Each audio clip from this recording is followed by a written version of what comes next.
Hi guys. Anyway, this is just a bit of an off-the-cuff video with regard to animal husbandry and beekeeping. This animal husbandry topic has come up a couple of times, and I thought I should just address it.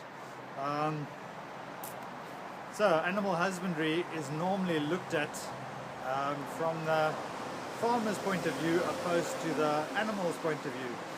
But if one considers animal husbandry goes for people that are trying to manufacture meat or honey, all the way through to people that are just merely trying to keep animals for the sake of keeping animals so that people can come and take photos of them.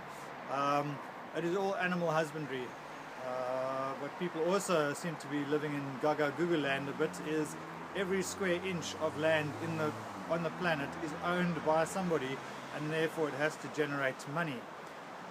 So if you've got a farm in Africa and you're allowing people to come and hunt giraffe on it, that's perfectly fine, because that person that's shooting that animal is spending an equivalent money of 5 or 6 busloads of people taking photos, and you can only get so many people coming in to take photos, so you need to expand your money income stream, including people coming to shoot stuff, be it zebra or lions or giraffes or whatever.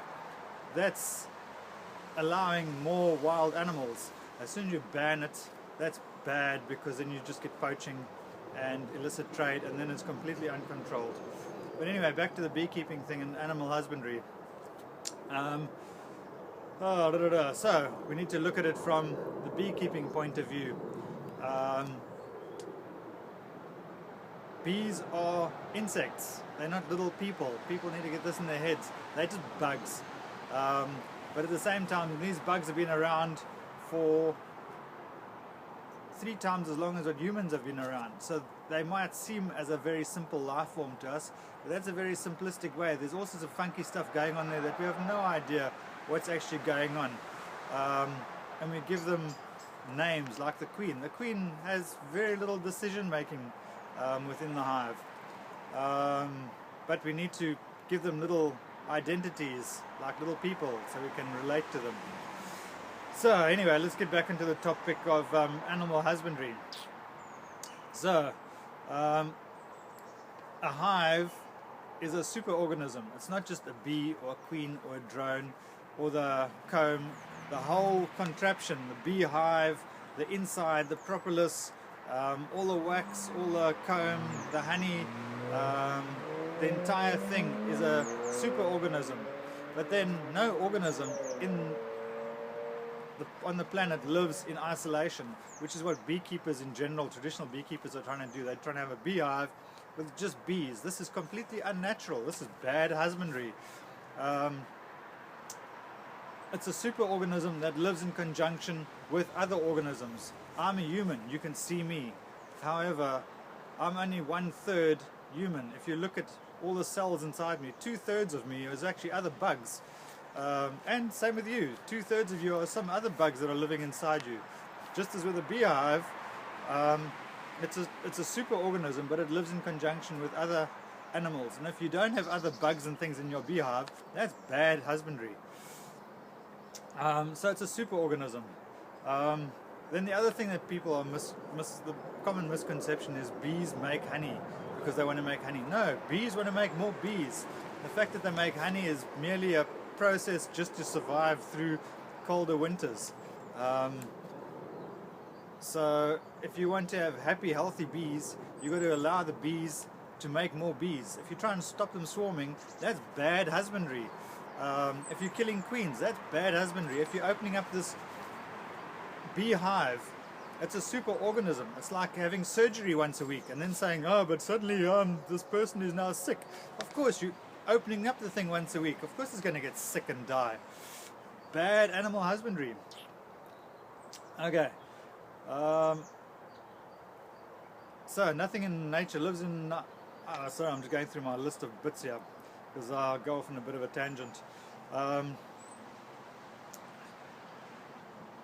The other thing is bees are super adaptive to their environment. They will adapt very quickly. If a if a colony is swarming once or twice a season, that means they are evolving.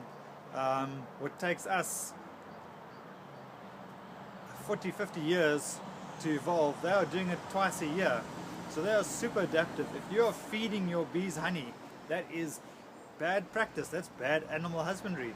If you're giving them sugar at any time to try and help them survive through winter, or trying to get them going in the spring, that is bad animal husbandry, because they will adapt to that, and then they will be reliant on that. And when they swarm, when they go out into nature, they will not, that swarm will be expecting to get that honey. That's bad animal husbandry. Feeding bees, that's bad practice. That's bad animal husbandry. Bees only live for a few months. The only one that lives a little bit longer is the queen. In nature, they estimate the queen lives about 3 years in a hive where she's controlled and she cannot escape because her wings have been clipped.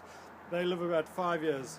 But she's supposed to be swarming and leaving once a year. That she's supposed to be gone and going off. And if you look at the death rates amongst swarmings, the percentages are very high. So theoretically, a queen's not supposed to live longer than a season anyway as well. And yet, beekeepers won't let a swarm die. If a swarm is sickly and they are busy dying, they need to be killed off, or they need to just die, which is better animal husbandry than trying to feed them with chemicals and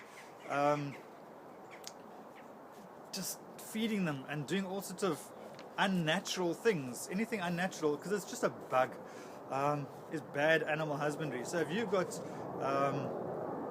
Varroa, burn that hive. Just burn it. Get some more bees. Put them in the same location, and that'll be better as animal husbandry and allow them to adapt as a super organism with other organisms to then confront this threat, be it a bug or be it